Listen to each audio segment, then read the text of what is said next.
Hell Podcast family, I do want to take a moment to bring some light to the tragedies that we've had happen this past weekend and this previous week. Um, and remember the life and career of Alden Smith, former San Francisco 49er, Dallas Cowboy, defensive end.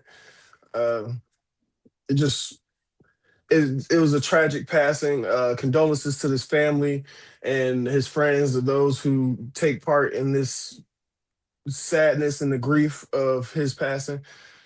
Yeah, Yeah, condolences to the loved ones that he leave behind that have to carry on his legacy. Um, Sad to hear the instance that happened. It's becoming too frequent in sports where these athletes are leaving at a younger age due to miscellaneous circumstances. But yeah, it's sad to hear. Like you said, the prayers go out to the family and the loved ones and friends, everybody that are left to live on in his legacy. yeah, Yeah. and I'm right there with y'all. Typically, I don't do this, and I don't never interject with y'all icebreaker. I typically let y'all just go and say what y'all had to say. But it was something like a shooting comment or a shooting star, whatever. So he came into the game, 14 sacks his rookie year, 19 and a half sacks his second year. So he lit up San Francisco. He was such a shining and bright star, and it then dim so quickly. And then from the rest of that, his career been troubled, and his life has been troubled since then. So I just wish that hopefully he at peace right now, and for his family, I hope that they have some solace for this young man that laid down. He's not even 40 years old, 36 years old. He's relatively a young man. So hope his family found some solace and his passing. It's never going to be easy. It's never going to be happy. It's never going to be rejoiceful. So at this moment, I just want everybody to take a moment, just 1 second, just to think about everybody that's in your life. Because this podcast in particular, we're going to be celebrating a lot of lives of men in particular because of the name and the title and what this podcast is about today in particular. So I want everybody to take 1 second to remember him and every man that's in your life and what they may be going through mentally, physically, or whatever it may be. So that's what it is.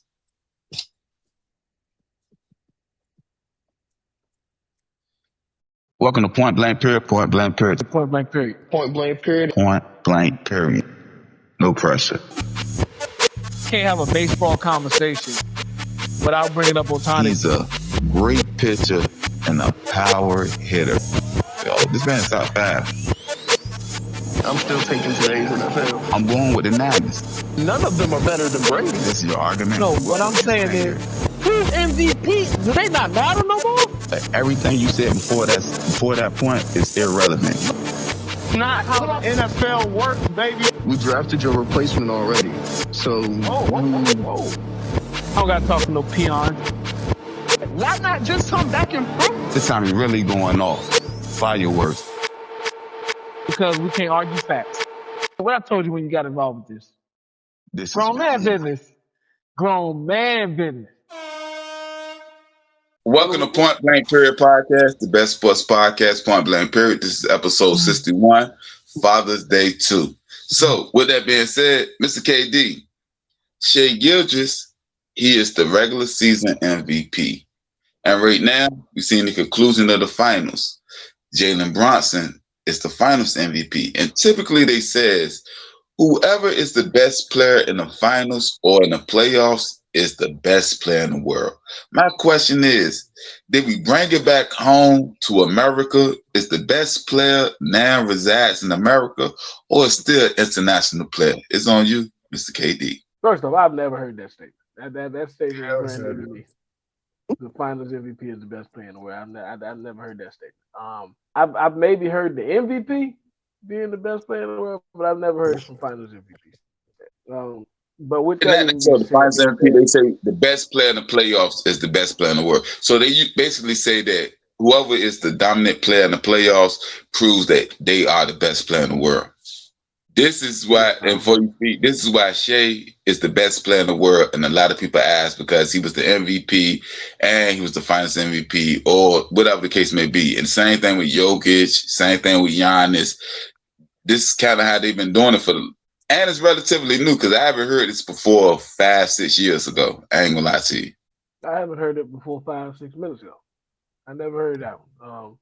What I will say with to answer the question is no. The best player in the world is not American, and there's a long gap between a qualified American player and the top.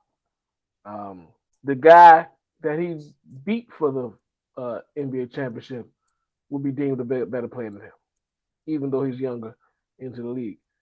So we still have probably 4, maybe 5 foreigners that you would put over a qualified American as best player in the world right now. I don't care what the playoff stance plays out because 2 of our eligible guys didn't really play in the playoffs, so that's not gonna diminish who they are just because they didn't have the opportunity on this platform in the playoffs to play in Luka or Giannis. So no, the American has not overtaken the spot as the best player in the world, and they haven't really even closed the gap as far as how many foreigners are still leading the way.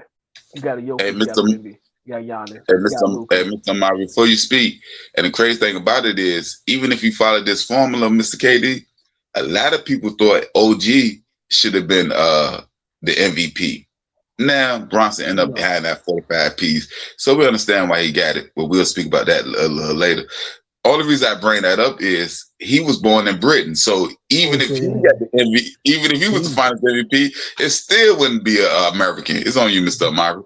Oh no, it was well, I'm pretty much agreeing with Mr. KD on this. I mean, even with Jalen Brunson winning the Finals MVP, you still not going to be deemed the best player in the NBA. And like you said, Wemby being so young and so good at what at his age as of right now, he's already going to be deemed better than you because he's doing everything at such a young age. So not only are you surpassing that matter, but like you said, with the amount of foreign-born players that are listed as the top in the NBA, with the Jokic, Shea, Wemby, Giannis, Luca, like you can throw out numerous foreign-born players, and they're the top guys in the NBA. And sadly, there's not that many American top guys right Now he now. might have As in, closed they're that gap. older. He might have closed that gap as his eligibility or qualifications for the best American player in the league. I still don't think he's there, but he might have closed that gap to be in that argument with a little stronger case. But as far as best player in the world, no. Yeah. But so what do you think about even that that prognosis, Mr. KD, that the best player is basically decided in the playoffs? What you think about that, even that notion? Totally false. Because what if you're the best player and you don't make the playoffs? What if your team just isn't there? What if injuries played a part of you not making it? What if you didn't get the opportunity to play in the playoffs? There's too many variables that you can run into in that instance. Wemby played phenomenally throughout the finals, but it was some De'Aaron Fox mishaps. It was some. I don't know if Wemby played phenomenally, but we'll get to that in a second. But go ahead. Did you see his numbers? So I don't get how you can say the best player in the playoffs eclipses what they, because when you become the best player in the world, usually it's a conglomerate of performances. So you don't just do that off of one season. You got to give me like 3+ seasons of a certain level of performance. And I think that's what most people is different. That when they saying the best player, they mean per year. I don't think that it's like that doesn't change year to year like that. That's not he had this great season, he's the best player in the world. That's not how it goes. When you talk about the best players in the world, we've seen people dominate eras. That's what puts you as the best player in the world. Kobe had an era. LeBron had an era. Jordan had an era. No, and that's how I always looked at it, Mr. KD. But I think now it is kind of a year-to-year basis, because when I give you my take about what we got to say about the finals in particular, I really think you're going to disagree with me, but I think it's based off this, like this new paradigm that it is, that how people looking at it. They looking at, okay, what you did, XYZ. And what's really is happening is they diminishing the regular season. the regular season is looked at as more of a glorified preseason. And now when we get to the postseason, the best of the best is here. The best player. Tyrese Halliburton was the best player in the league last year, off of that logic. No, Shea won, so Shea is. But to that logic, Mr. KD, if Halliburton would have won, you would have seen on so many national syndicated shows and podcasts, they would have been talking about Halliburton. Is he the best point guard in the league? Is he top 2? I disagree. They would have still said Shea was better than the best player. Because it would have been a debate. It would have been a debate, but the fact that he would have been mentioned as such is really my point. Because I don't think win, lose, or draw. You're talking about Halliburton. Are you being literal to what you're saying here? Because you said the best player in the world. You're not talking about who had a good run, who helped the argument. You said the best player in the world is dictated off of a playoff performance. All right, let's put it like this. You and I may not say that this player is the best player in the world. But what I'm saying is, I've never heard this. I have never heard this argument. No. I've been hearing it. And I don't want to pick people's names on it because we're a small podcast, quote unquote, and I don't want to look like we clout chase. But from the Nick Wrights to the Stephen A. Smiths to the Max Kellermans, like these are the things, and like it was like a whole meme. Who do you want to shoot the ball at the last second? Andre Iguodala. Like the whole premise of a lot of this stuff is who is the best player in the playoffs when all the marbles or when all the chips is on the table. And this is how it been looked at for like the last 5-6 years. If you are able to take your team and win the championship as the lead player, and a lot of people ask, you are now that guy.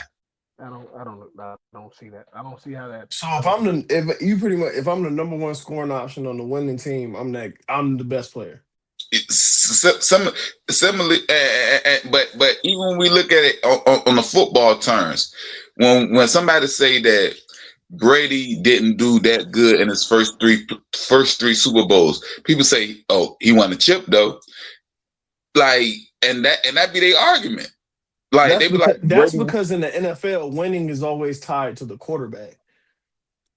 But that's how it also looked at now.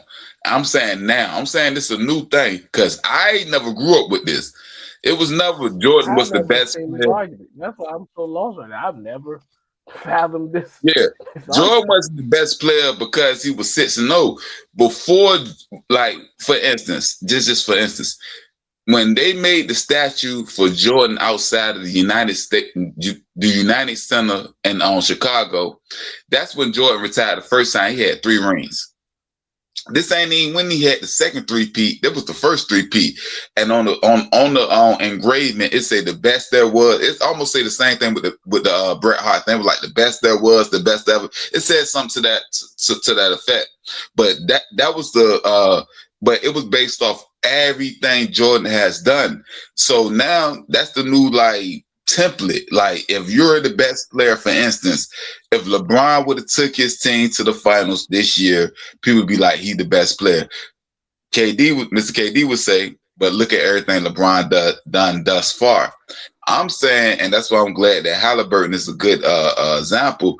Look what Halliburton does thus far. There's nothing about Halliburton past that says that he should be the best player ever. I mean, the best player of the world.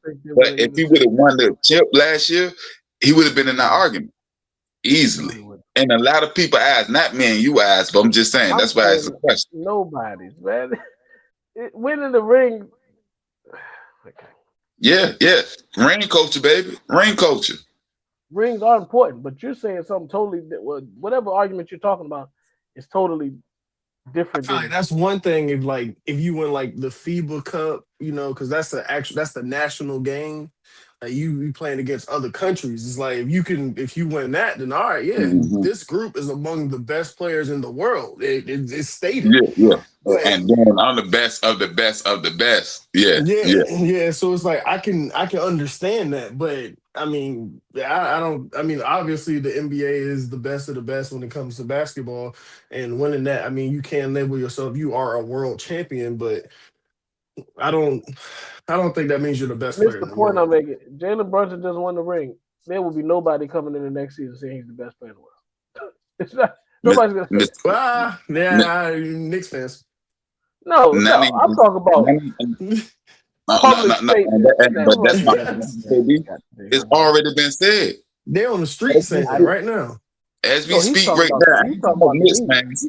I'm talking about pride, the people that get paid millions of dollars or hundreds of thousands of dollars to speak about sports on a daily basis. They're now saying Bronson is now the best player of the world, best player. No. I don't Broke agree news with it. today. That's what they saying.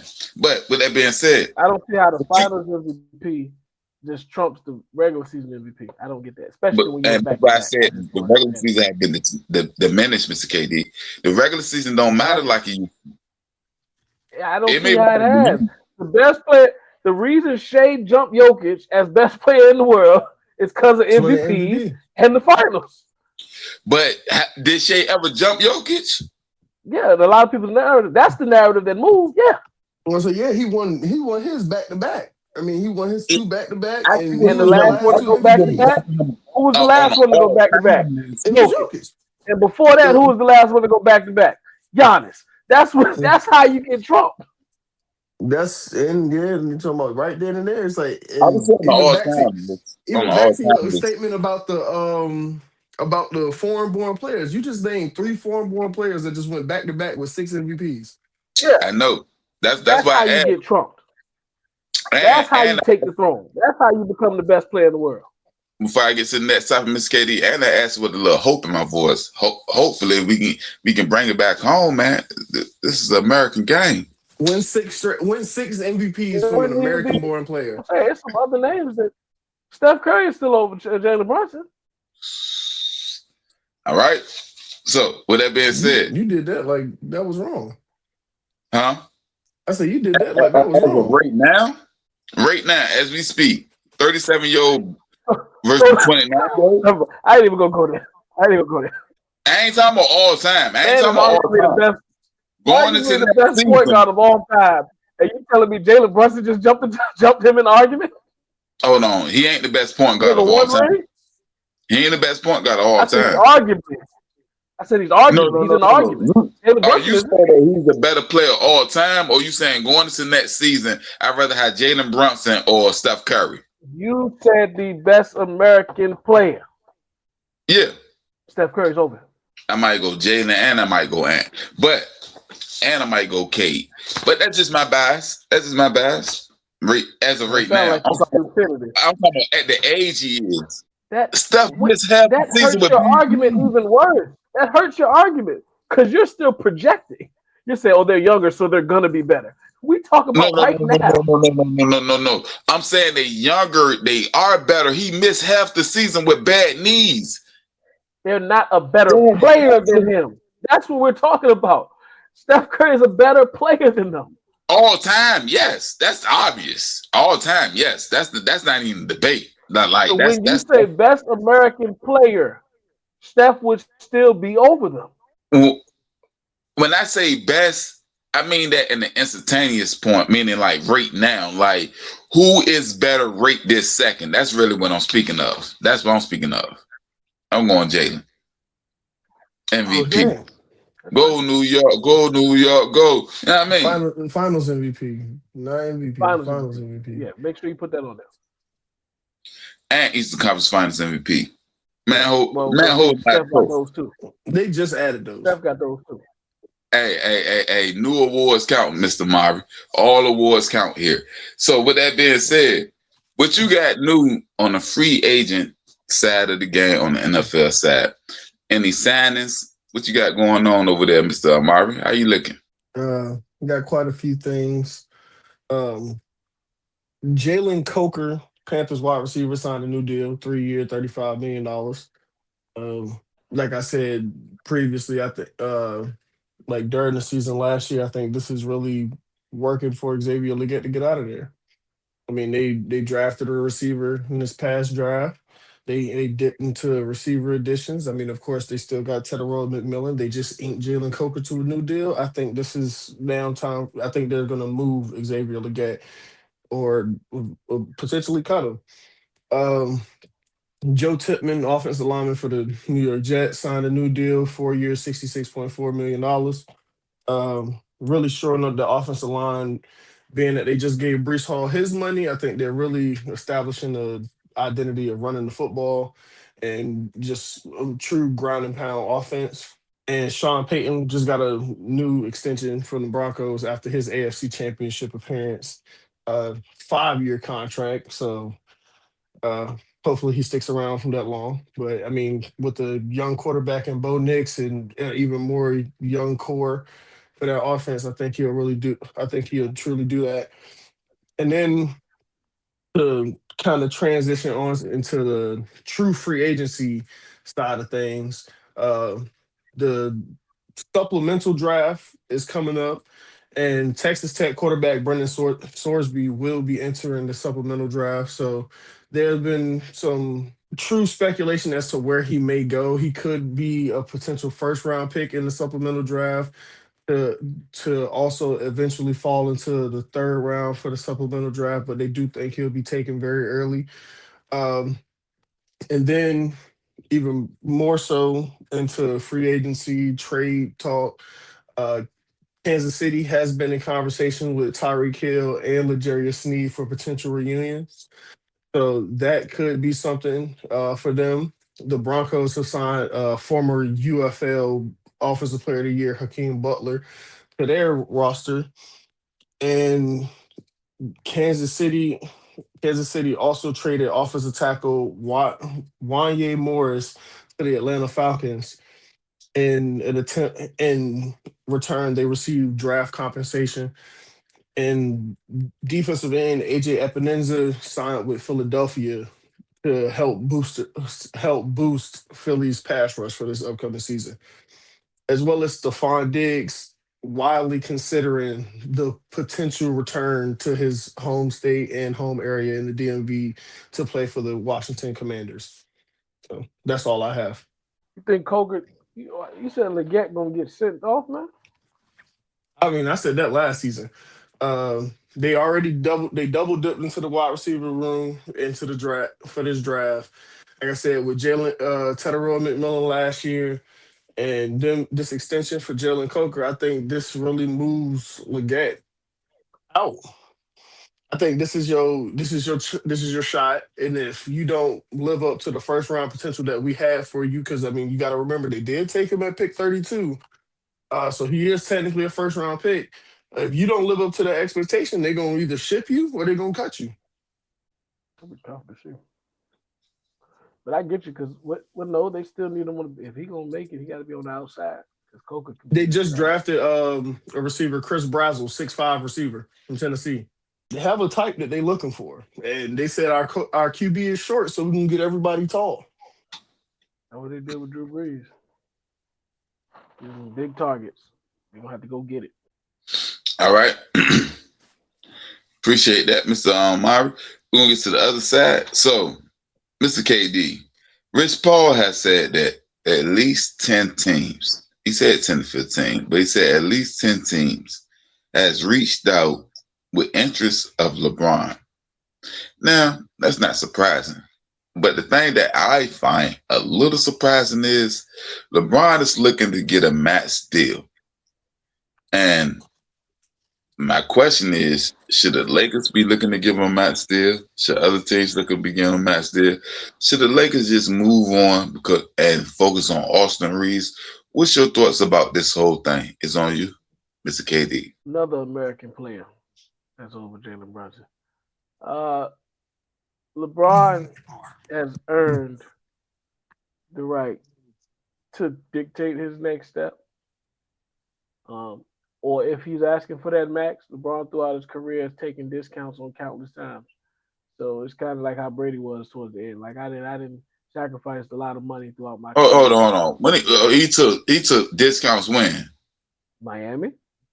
No. Wade took the discount. He did too. All three of them took a discount.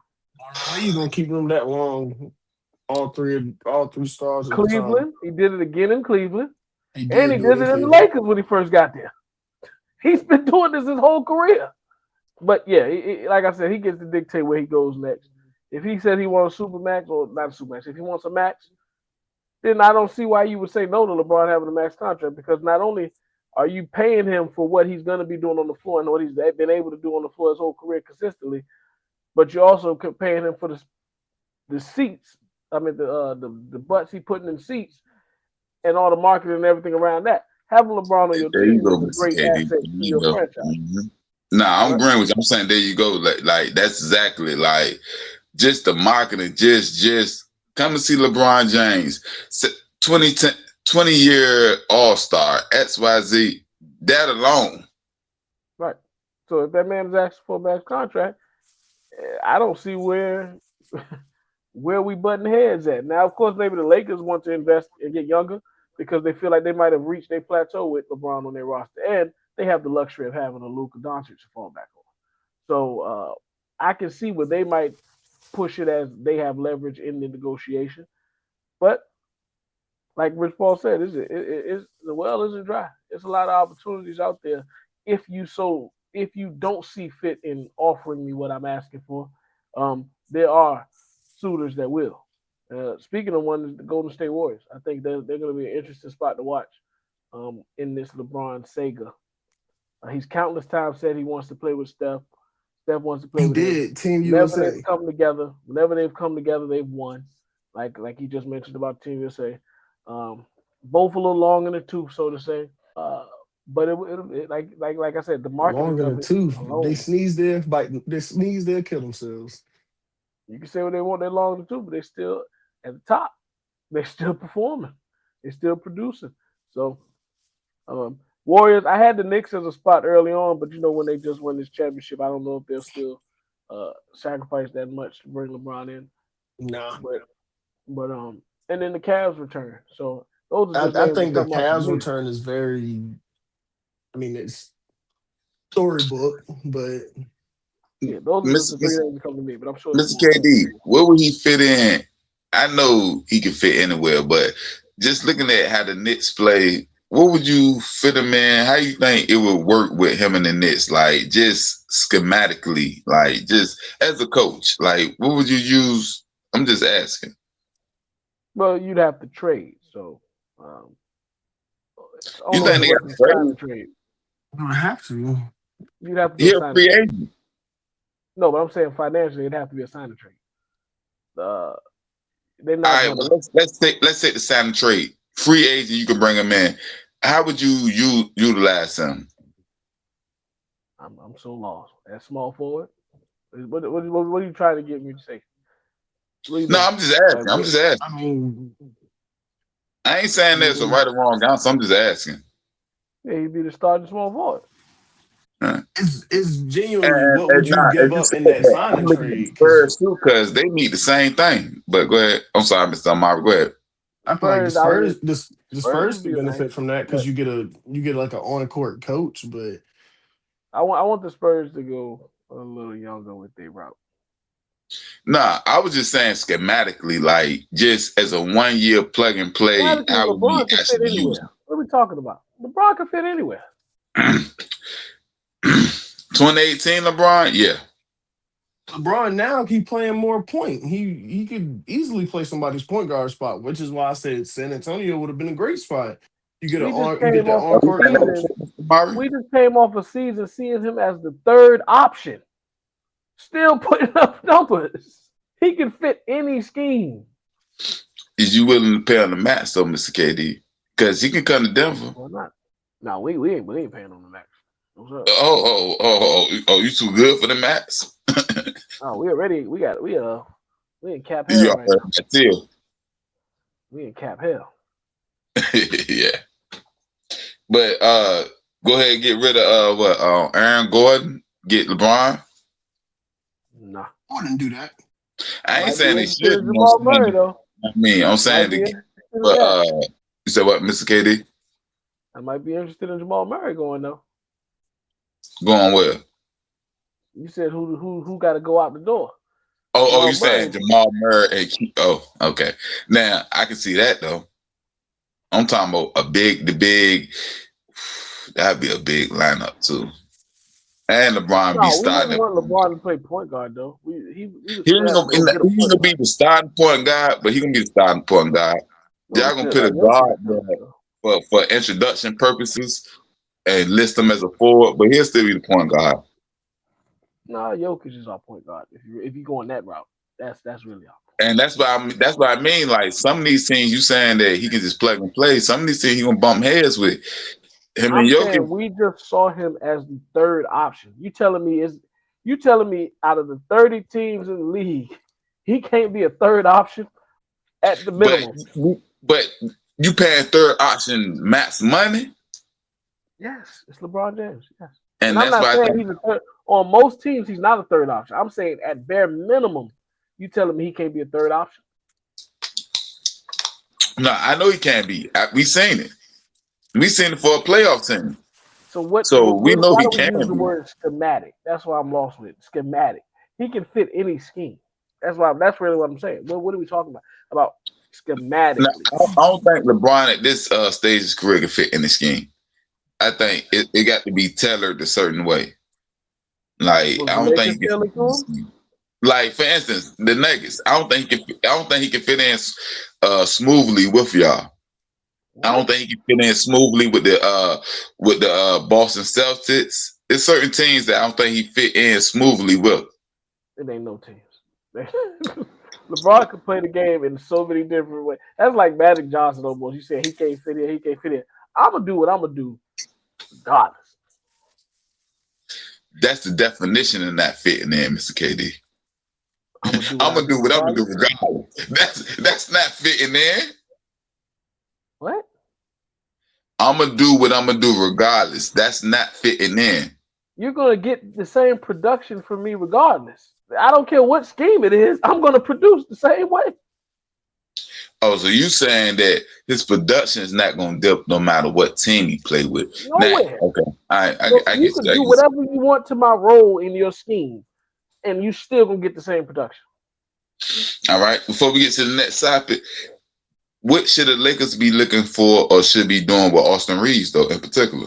If they're not going, it's an easy answer. If you're not going to pay LeBron what he wants, then you get the money to Austin. I mean, is he worth it? Because Austin looking for a max there too. And somebody going to give it to him too. That's why I Now, don't I'm talking understand. Lakers. Yeah, I heard the Brooklyn Nets ready. What's his name? Mitch. What's his name? Mitch. What's his name? What are you talking about? The Lakers GM isn't Mitch. I forgot his name. And his name Mitch Kupchak. I know I'm messing his last name. I thought you talking about my man, Lakers partner. I can't think of his name right now. And that's Lakers dude, right? Mitch Kobe's partner. It was Kupchak. Kobe's old agent. Yeah, him. I'm saying, I'm paying you in his seat. His name isn't Mitch Kupchak. What is Kobe's old agent name? And now I'm having a whole brain fart. I know exactly. He played with Fab Five. I know exactly. I got his picture in my face. Look like an old Rob Lowe. Rob Pelinka. Rob Pelinka. Yep. Yeah. Rob Pelinka. You Rob Pelinka right now. Are we? If you Rob Pelinka, are we discarding LeBron and keeping Austin Reeves? What you doing? I mean, I do think you keep your younger star, but I mean, because at the end of the day, this is the Lakers. Seats gonna sell anyway. It's LA. Yeah, but the Lakers about winning. And they got Luka too. I say you still got Luka. About winning. I don't about putting up the seat. This ain't Utah. What they say? We also don't want to end up like Dallas. Yeah, So that's what we want to keep Luka happy. So I would at least keep Austin Reeves if you're gonna let LeBron walk. And that's basically what I was about to say. What Luka what Luka want to do is what you do. Oh, so you and that's why like you said, you don't conform. You're not conforming to LeBron now. You conforming to Luka. And that's why LeBron walking out the door. That's exactly why LeBron ain't putting. LeBron ain't nobody's stepchild. If Luka said he wanted to keep the both of them, they're gonna make it work. He took stepchild to Anthony Davis, so I know he understands. With You Luka, say he did what? He told AD, "This your day. I need you to run the show." He did tell AD, No. I need you to run the show. Yeah. On the court, I need you to run the show. But if you think that they was gonna go to AD over LeBron for decisions, you out your mind. But when Luka got traded, then he said the same sentiment. He said, "I understand." Yeah. This is the thing. LeBron is one of the smartest minds we've seen in this game. He understands that. Of course, you brought Luka in here not to 1 year to capitalize on my late years, my last year's year, but you brought him in here to surpass me. You brought him in here to bridge the gap between my era and the next one. LeBron understood that, and that's why he's standing there saying, "If you can't give me a max contract with some security right now, I can go test the waters." All right. LeBron ain't ignorant to the fact who Luka is. Come on now. All right. More football with Mr. Amari. So we're gonna get to our best 7 trades in NFL history. It's on you, Mr. Amari. I don't feel like he should be running 7 off because we about to have 5 of the same ones. That's why I wasn't going. I was really gonna go back and forth. I feel like we could Y'all go back and rattle forth. them off. I want to do it. I'm gonna do the most recent one since it just happened. Myles Garrett to the Rams. I mean, I think Hot. Dang, that's gonna make the top 7 already. Is That that- man don't that- never play. I feel one- like That man this don't is- never this play is- for them. it's a 2-time defensive player of the year who just broke the What sack if he record. never You- play for him, Amar? the impact of putting the MVP, the reigning MVP, the reigning defensive player of the year, receptions leader, and touchdowns leader on one team. I get that, I'm but looking, we ain't seen it yet. I'm looking at the impact of the trade. We ain't seen it yet. That's cool. I'm looking at the impact of the trade. Nothing more, nothing less. Like you said, we haven't seen them yet. I'm looking at the impact of the trade. God forbid Myles Garrett say I'm retiring tomorrow. Lord forbid. We're gonna call this one of the craziest ones. All right. You got. I mean, it is crazy. Go ahead. But, You said you got another one? oh yeah, Herschel Walker to Minnesota. Number 1. The impact leading to Dallas Dynasty, 3 Super Bowls, getting Darren Woodson and Emmitt Smith. And that's the I don't know crazy if thing that's about number that, one. Mr. Amari, that it wasn't even Herschel Walker that was the most important, impactful part of that trade. It was what Dallas got back. Yeah, but it's other trades like that too. Yeah. Nah, but other trades didn't build a dynasty, Mr. KD. That one did. All right. I got Marshall Faulk to the Rams. Yeah. He ended up still going for 5,000 yards when he he ended up becoming the engine to the greatest show on turf. Ended up still going for 5,000 yards with them. And that's one of those trades I was talking about. Because they went one of those picks, they went and got Edgerrin James. So you both ended up winning. Of course, you didn't actually win the big one, you didn't win the big one. But yeah, you both walked away confident. Eli Manning getting traded to the Giants. Mm. I mean, of course, it still ended up leading to 2 prolific careers. I mean, we already debated them before with Phillip Rivers and Eli. Phillip Rivers ended up going to be the most prolific passer in Chargers history. And Eli Manning went on to win 2 Super Bowls versus Tom Brady. But like, you got to win-win. Like you said, you didn't get to the big dance, but you got your franchise guy. Shout out to IT right here. Stephon Diggs to Buffalo. I think this move for good reason it ain't make your list. I think this move really propelled Josh Allen. Go ahead, Mr. Amari. I think this move propelled Josh Allen, and I mean, ultimately made Josh Allen who Josh Allen is right now.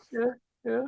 But there's his MVP came after. Yeah, his MVP came afterwards. But you talk about like, look at the I believe it was a year or 2 that he had without a number 1, and then once he got Stephon, I mean, of course, it was the turnover trouble. But he boosted his confidence having a number 1 wide receiver. But this also led to Minnesota getting the young star, as we know now, is Justin Jefferson. Man, that was a win.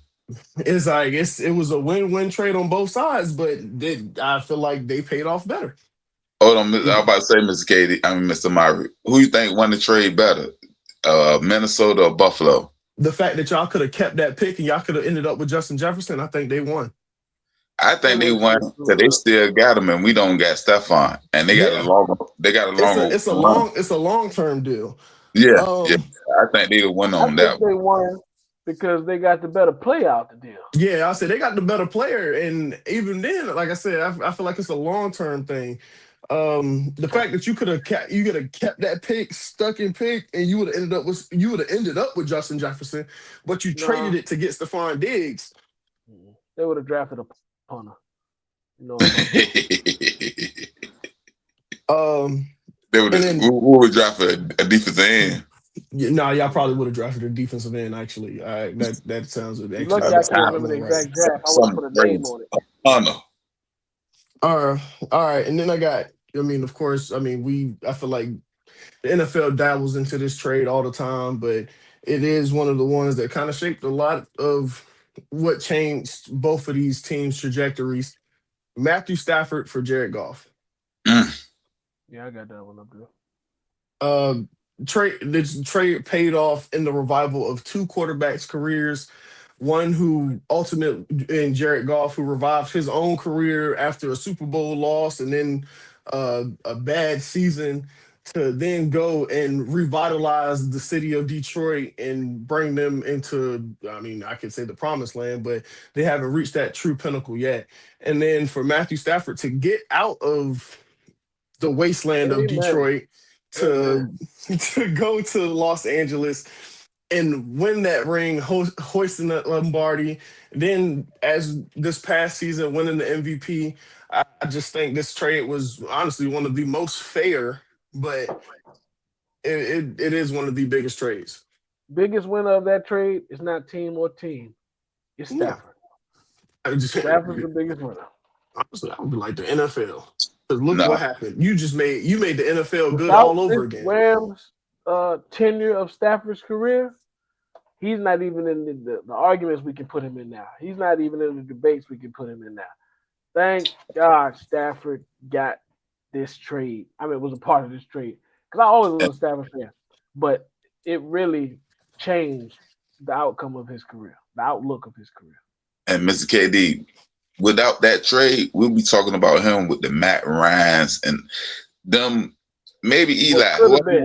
You can name the person. I'm talking about that quarterback that's almost a Hall of Fame. Like, that's what we'll be talking about Matt Stafford right now. Now we're talking about Matt Stafford as almost a solidified Hall of Famer right now. I believe he's a Hall of Famer. But that trade changed his whole trajectory. And it's only been, 4 years? And it changed his whole career trajectory. People don't need to talk about him and Detroit anymore. But go ahead. I'm sorry. That was 5. I got you. What you got? I'm surprised. Yeah, I got a few. I would say Brett Favre to Green Bay. Yeah, I said that one. I had that one. You said Fultz to Rams. We were on the same page with that one. Stafford. And you just said Brett Favre. John Elway to the Broncos. He went out on the that was a huge for him to go run some of them off. Randy Moss to the Patriots. Now, when you look back on it, they didn't get it done together. But that trade was still monumental. 23 tutties. Brady went 50 touchdowns. Right. They still monumental together. What we got? Do I want to say this one? And not only that, not only that, undefeated season. I know it's regular season. Like they were shattering records. Like what they did that year, and I'm surprised you had that on your list. Like I was looking like on my list. Support the losers. I have Randy. You see, I put Eli on mine. Why would I support the loser? What you say, Mark? Why am I supporting the loser? Hey, we talk about the trade. Like right now, you just said you talk about Myles Garrett. I ain't trading nobody to a loser. About the impact of the trade. That trade, the impact was monumental. It impacted him to go back, but it impacted him to get to the top and lose. You seen what you wasn't, and then left empty-handed. You know what make it look worse, Amari? He couldn't win with you, and then he went and got a ring with Aaron Dobson and Kimbrel Tompkins. But they were about to say, Mr. Murray, it was so impactful. That trade helped solidify Eli to a Hall of Famer because Eli took down the mighty Patriots that was 16-0. Nah, he did it twice. That's what really Eli, solidified it. He yeah, I won say that one. Eli He did solidified it it twice. because it's like at the end of the day, this man Come got on, Eli. 7. I beat him twice. I hate that argument too, man. It's the I defense. get it. I feel like because it is mhm. who the quarterback was, but we know really what that That game goes like. back to our open argument, Mr. KD. The quarterback, you the star player. You get the rings. You get all the praise. Yeah, that's why Amari made a great point. In football, it is evaluated that way. Basketball, it's not. But I'm sorry. Go ahead, We're Mr. talking KD. I'm basketball. sorry. Yeah, go ahead. Now, I think I'm Oh, done. oh, you miss him? Eric Steve Dickinson Young, to the Colts. Steve Young to the Niners. That extended day run. That's true. Like I Ooh, said, Eric you taking Eric all Dickinson my to man the with my Colts. list. I don't know if you ain't. I Yeah, don't know if you had that one. Yeah. My recent one was I did have Stafford Rams, but my recent one was C-Mac to the 49ers. Oh, I was hoping you was gonna say that one. In Carolina, he was still like that, but he ain't had no chance to win, no opportunity to win. Got the 49ers, they got a Super Bowl berth out of it. Went to the 49ers, and then you got there, and then you still ain't winning. Oh man. Hey, I want y'all gentlemen to hold on to that CMAT thing because that could be important on a later topic. But keep on going. No, you just said hold on to it and then keep on going. What you want us to do? I guess you ready to No, throw yours. hold on to the thought. Hold on to the thought. Okay, so start with the next one. No, you want to say his? No. I was saying hold on to the thought. It was gonna be a later topic. I'm done. Nah, and I expected Mr. Murray to say this, but I said for him.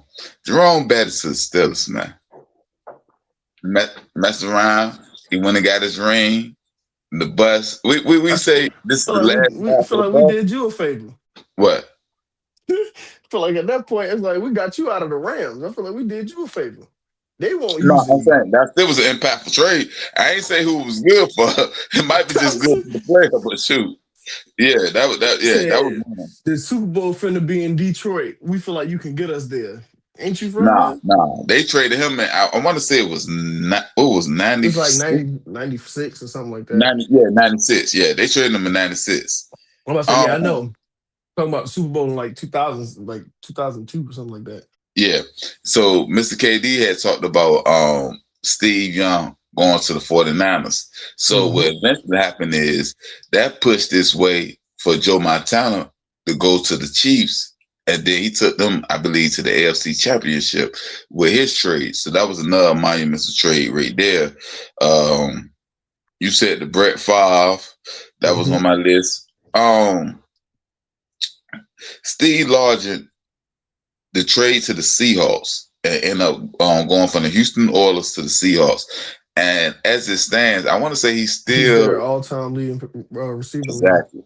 But my recent one, since we all got a recent one, was Shaheed. That traded Shaheed getting out of New Orleans and going to the Super Bowl. What's wrong, Mr. KD? What's wrong, sir? How was that? How was that impactful? What? He might not even get re-signed by the Seahawks. What? Actually, I think he is. I want to say, didn't he have a return that took that flipped the game? When they played started the game. Rams. Started the game. Yeah, I want to say it was the Rams that yeah. I ain't gonna lie to y'all. I've been on Shaheed this whole season. Like it was my X factor going to the Super Bowl. I am high on him. I believe New Orleans has hindered him. What you got to say, Mr. KD? What you think? I see your reaction. Oh, I just want to actually, since you did bring that out, and just to bring the NBA world and the NFL world together, Rashid Shaheed and I think it's Jose Alvarado getting out of New Orleans and getting rings right afterwards. Like one left the Pelicans and one left the Saints, and they instantly got a ring. So yeah, congratulations to both of them. I'm just saying, the placement is bad. That's all I'm saying, baby. The placement bad. We done said some Hall of Fame names in this list, and you came out the right field and said Rashid Shaheed. We done said Elway, Marshall Faulk, Randy Moss, Steve Young, Joe Montana, Jerome Bettis, Look, and you could have said actually Rasheed came up here Shaheed. and said Deshaun Watson. You could have said the Deshaun Watson trade. No. It That was led. Derrick Allen. I Like that's believe. one I of those believe. notes that you can have on your paper, but then after the people start talking, you be like, man, I don't even need to say that one. Nah. I'm gonna say mine because I took basically all the ones and only really got two more left. Be quiet. I didn't say all mine. The ones that I said Amari took from me, all I let mine. it go. Nah. I still got mine. I picked 7 down. If we I talk picked about 7 how many years has and the NFL been around? Hmm? What they just celebrate? How many years the NFL 100? been around? 100? 100 years of the NFL. We talk about the top 7 trades all time. Rasheed Shaheed don't make the cut. He said Rasheed Shaheed don't make top 25. He don't make the cut. And you might not like this one either because it's another Seahawk. And this is personal for me. When we traded Beast Mode to Seattle, like I That believe was more impactful. You should have said that one before Shaheed. Oh, they both. It's not a list. I mean, it is a list, but it ain't like one above the other. It's just who I named first. No, That's just, everybody should make the I cut. feel like Is what I'm saying. I feel like Marshawn getting traded to Seattle led them to 2 Super Bowls. Where I mean, obviously they won Oh, you one. said he had 1 Super Bowl. Yeah, he got 2 Super Bowl appearances. Talking You about got appearance. one, but I mean, Rasheed Shaheed was a direct impact afterwards. So I mean, I see why, but Marshawn Lynch was literally one of the. What's a good number? I'm gonna stay 5 since that's a perfect number to throw out there. Marshawn Lynch was a top 5 important player in Seahawks run. We can't say that about Shaheed. No. I get your point. No. But I get Sam your point. Darnold. I could name 3 just on offense. No. I feel like his punt return and his kick Super return. Bowl MVP, Kenneth Walker, Sam Darnold, Mr. 14+ wins, JSN. That's just offense, and we know they got the dogs on defense. So we can't put Shaheed top 5. No. Nah, he my top 7. That's why it's his top 7. And that's a stretch for me. But Yeah. I'm gonna make room for him. I got room for him because I ain't gonna lie. I wrote it in the ink, so I make sure that it's permanent. But Playboy, it's your list. and I had Champ Bailey to the Broncos for Clinton Portis 2004. That was a big trade at that moment. Like I remember when it happened. Out there that I got DeMarcus. My fault. Dexter Lawrence to the Cincinnati Bengals. If we just throwing them out there, you know. I mean, if that's how you feel about it. Brian Burns to the New York Giants. If we just throwing them out there. I mean, that's how I feel about it. But yeah, Michael Pittman to the Pittsburgh Steelers. Right, y'all can name all. I'm naming impact players. Y'all can name all these bombs if you want to. You're talking about a special teamer. You say I'm talking about a what? A special teamer. Ooh. He a wide receiver, but we praising him for being a returner. Let's talk about it. He's a returner. Well, he's a receiver. I ain't gonna lie to you. I look at him as the modern day Percy Harvin.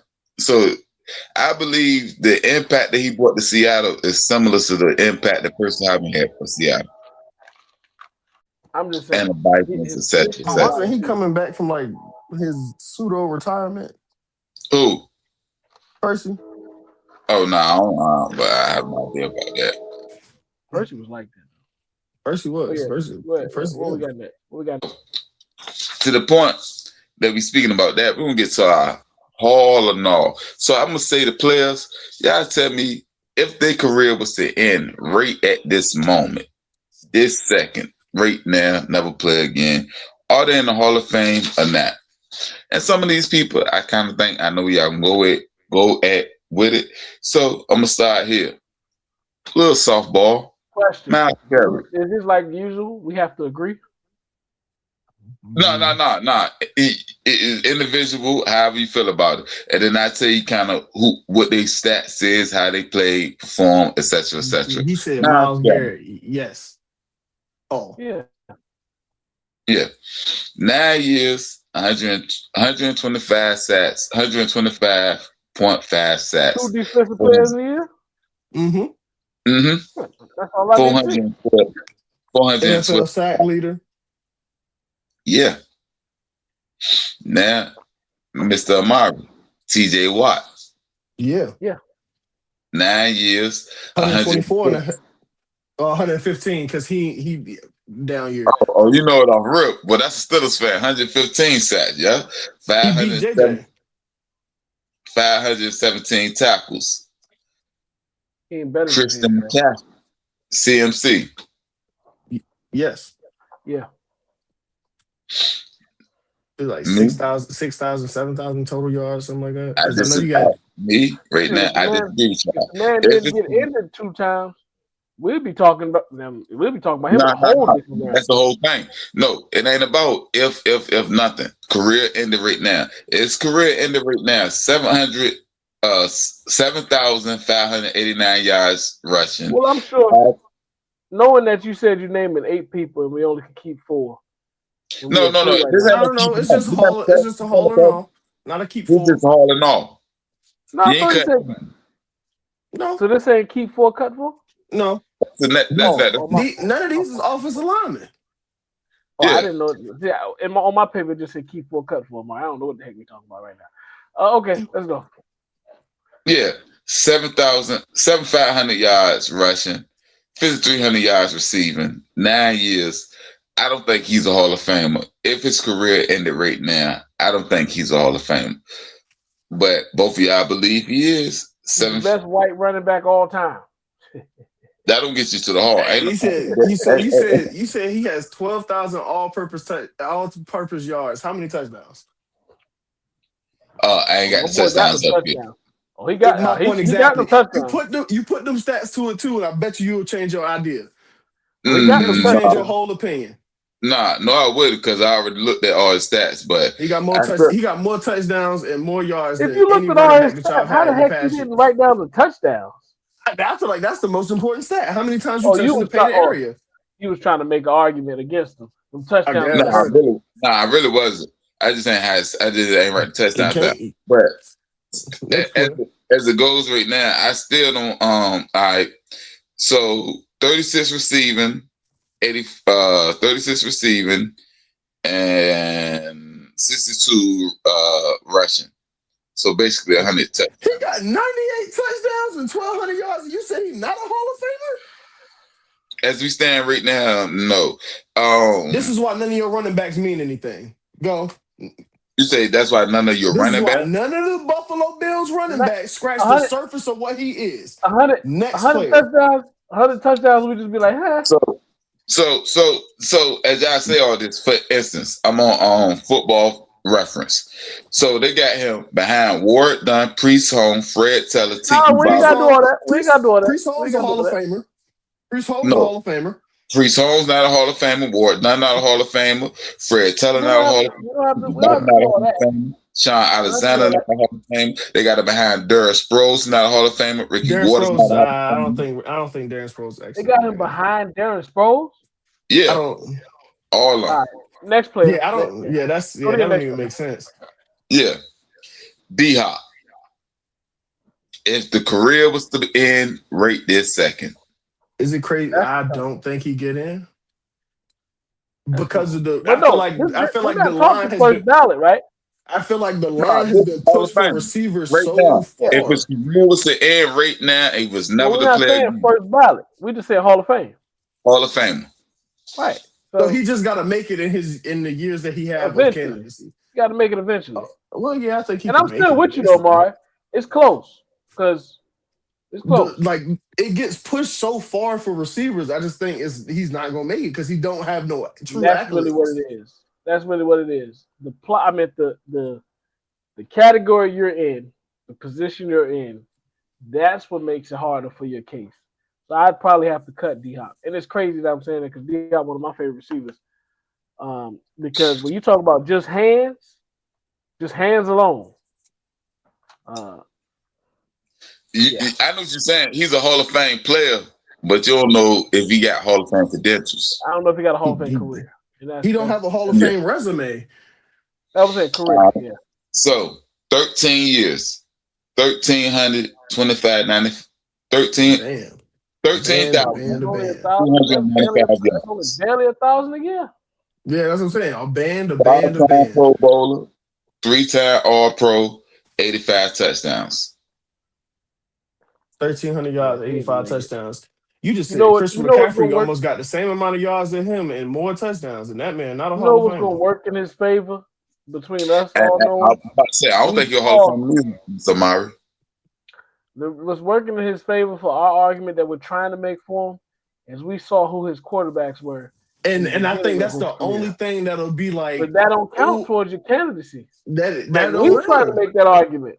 They don't care about that.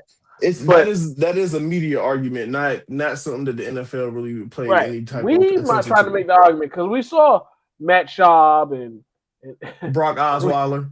Yeah, Mr. Ryan Pitt Mallett. Six, We've that seen man those had guys. like 5 games straight who was throwing pick six. It was horrible out there. I mean, hey, Brock Osweiler stole money. Yeah. From two. And the thing is, to Mr. KD point, when we watched them, we said that's a Hall of Fame wide receiver. Right. Because he was making them look good in games. Mm-hmm. Mm-hmm. We know Pro Bowl off him. We know with an adequate quarterback, I ain't even talking about great, adequate. Give me a top 11, top 12. When he got one of those until he was marred, so to say. Let's say when he got Deshaun, it was like he was starting to, he was still good. He was still top, but he was losing a step. He was on the decline. And then they was bringing in guys like Will Fuller, who was the speed to take the top off, and they was trying to utilize that a lot more. And I ain't gonna lie, y'all gonna hear some hypocrisy coming on. So we got Diggs next. Stephon Diggs? Or no? No. Good career. He had a good to great career, but he didn't do nothing to wow you. So he ain't gonna make it. His biggest moment is the Minneapolis Miracle. Yeah, that was a big moment. That's the biggest moment. I'm not even gonna say that. See? You gonna say watching the confetti fall? No, I was going even past that. It wasn't even football related, but I didn't say it, so I'm gonna keep it to myself. But listen. 11 seasons, 11,504 yards, 74 touchdowns, 4 Pro Bowls, 1 All-Pro. Yeah, he's comparable with D-Hop. Comparable with D-Hop. He has had better QB play. Mm-hmm. In the same production. So that sounds like a praise on D-Hop more so than a lift on Diggs, but hey. It's two extra years, but yeah. You had the same level of production. And technically, you talking about he was really, you were never number 2 to anybody aside from Thielen for I think 1 year. And Mr. KD, this is where I think my hypocrisy is gonna come in. Davante Adams. Davante Adams is going to be in the Hall of Fame. Before I say if he's going to make it or not, I don't think that's hypocrisy because his career trajectory differently than these other two guys. I just think Davante being having the most receiving touchdowns in the red zone, and that being a record that you own is going to also play a part into his candidacy because they do love to pay attention to records. This is the real thing I took from this segment we're doing right now. It's tough for receivers. The yard gets pushed back so much for receivers. As a running back, once you get to 10,000 yards, as a running back, once you get to 10,000, you go. Yeah, all the other positions we did, this was an open closed case. But all the receivers we named, it brings different perspectives, different points, different, he want to say bias. It's just hard. It's hard for receivers. But even with that, I think Davante is going to make the Hall of Fame. But I can see an argument made where you can say if Davante don't make it, not Davante, but if DeAndre Hopkins don't make it, if Stephon Diggs don't make it, you can why does Davante deserve to be in here? Right. That receiver, man, that receiver room, man. T.O. didn't make it first ballot. So yeah, but I look at Mr. everything different. I mean, not Mr. Marvin, Mr. K, you gotta take first bat out your head. We ain't talking first. We talking just making it. It ain't first, second, third. But I'm trying to say, when Terrell Owens don't make it first ballot, you screw everything apart. My judgment. Yeah. My whole perspective is skewed. You're talking about a top 3 receiver that don't make it first ballot. Okay. I don't know what we're doing here. Bill Belichick, that's a top 3 coach all time. I don't know what we're doing here. I don't know what we're doing here. Yeah. That's more of a referee. That speak more about the Hall than it does what we think. And this is why I say I'm being hypocritical, because 12 years, 12,633 yards, 6-time Pro Bowl, 3-time All Pro. But this goes to Mr. Amari point, 117 touchdowns. No, he didn't get the ring. Dang. He never got a ring. He only got offensive player of the years, but he has 117 touchdowns. He got 117. He has 100. Okay. Yeah, I feel better about that. Yeah. Most of his because of him and Aaron Rodgers, most of them is in the red zone. He has the record for the most red zone touchdowns. I got him as a Hall. And the thing is, I got D-Hop as a null. Am I being a hypocrite, Mr. KD? No. If I say Devontae is a Hall of Fame wide receiver, but D-Hop isn't. D-Hop should be. I don't think you value 1,000 more yards over, what is that, 20 something more touchdowns? It's about points. 85 for 117. Yeah, so I'm not valuing your 1,000 yards over 32 more touchdowns. I don't know why you just accidentally forgot to include C-Mac touchdowns, but hey. Because he didn't want to immediately say that CMC was a no. He didn't want to. It was an accident, but he didn't want to immediately say that CMC was a Hall of Famer. Once you said that he got 100 touchdowns in 9 seasons, I just slightly overlooked. I ain't overlooked. But what happened was, I was gonna write 10 names. He got 100 touchdowns in 9 seasons, and he didn't play 2 of them. Nah, I was about to write 10 names, but that was the last name. Like, so come on now. And he didn't play another 2 completely. Like he missed games in those other ones. But man, that's here nor there. So but missed 4 seasons Mr. KD. But why didn't you give me my touchdowns that I did make? I'm not trying to project. I'm saying, what's the ones I did make? I told y'all. I gave it to you. But you said I'm not a Hall of Famer when I practically scored 98 touchdowns in 5 seasons?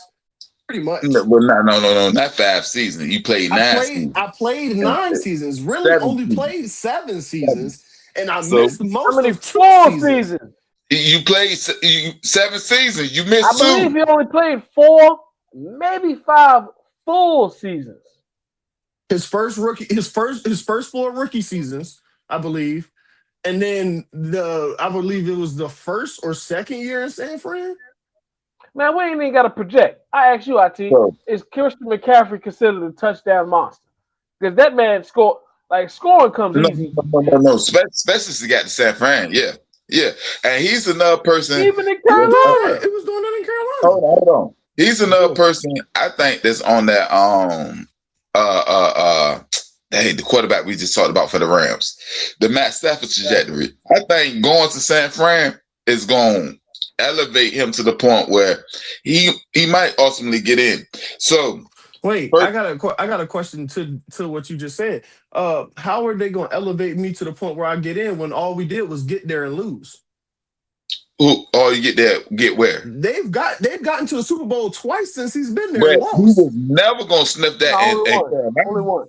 Oh, one. They got still. The NFC Championship. But you still lost. In Carolina. Oh yeah, because he had to play quarterback. Exactly. That's what I'm saying. And that's a good point of mine. They would have made it to 2 Super Bowls, but he had to play quarterback. Yeah. But I'm saying, for the viewers that don't know, literally, he had to play quarterback because they lost. Yeah. Every single QB on the roster. Right. So we're not talking about packages. You're not talking about no Wildcat. So he started 10 games his rookie year, 16 games his second year, 16 games his third year, and then this was the injury start. Three So games, 3 games his fourth season, 7 games his fifth season. that's one Then, full season, so that's 4. No, it's then 2 so far. It's 2 No, so but far. It's only 2 that's so 2 far. seasons that I'm saying. But those 10 games, that's one full season. Right. no, 10. He was the rookie, so I he got know. 10, but I'm he's the rookie. combining the 3 games and the 7 games. That's a one full season. That ain't how none of this go. But okay, then 16, then 6, then he got another. I'm looking at how they got it stacked up. All right, so Because that he played 9, and I'm only giving you 7 right now. nah, No, I ain't even putting games together. 16, That's but gonna help his argument. he got I'm talking about another. how many full seasons he played. I'm at 3 right now. He He got only- another. He got another 16, but it was out of 2. It was in 2 different teams, Carolina. That's cool. That works. Then another 10, then 16, then Fuck. 4, So We that's got what, like 4, 14 5? the last one, right? 14, and 15. then he played all last season. So All right, so out we got of his full career, 112 games he's supposed to play, he played 105. Really? 105 games. Yeah. He wow. got I thought he missed more than 12,000 that. yards. So why we be killing him like that? He only missed 7 games out of his Matter totality? of fact, I'm gonna tell you why.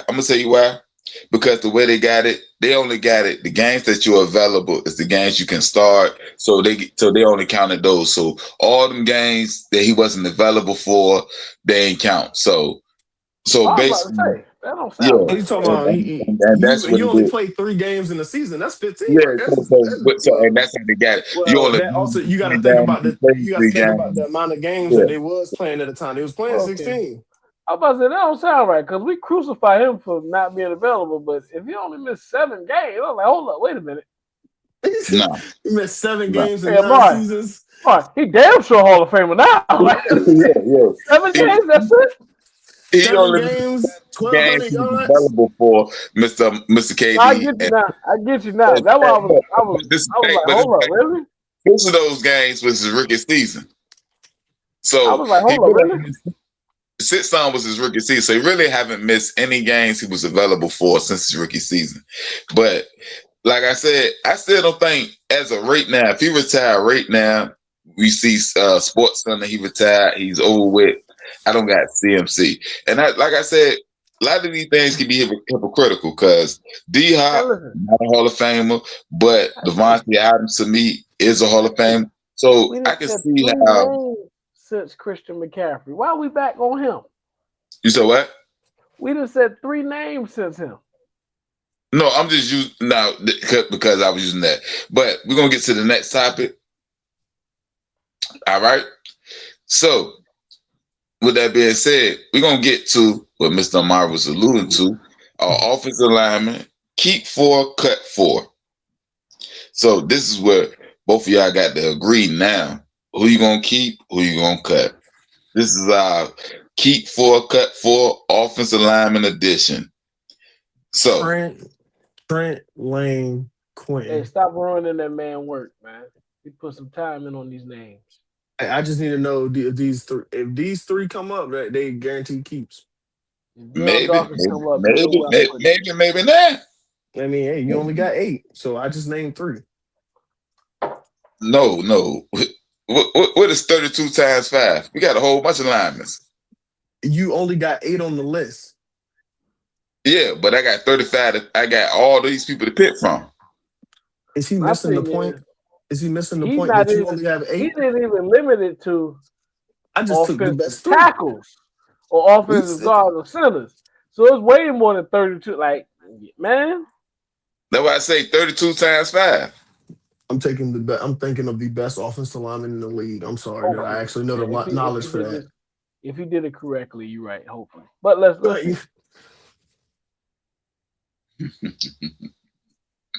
All right.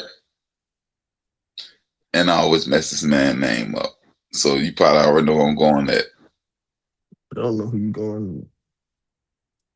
Hey, Pinu. Panay Sewell, keep. Yeah.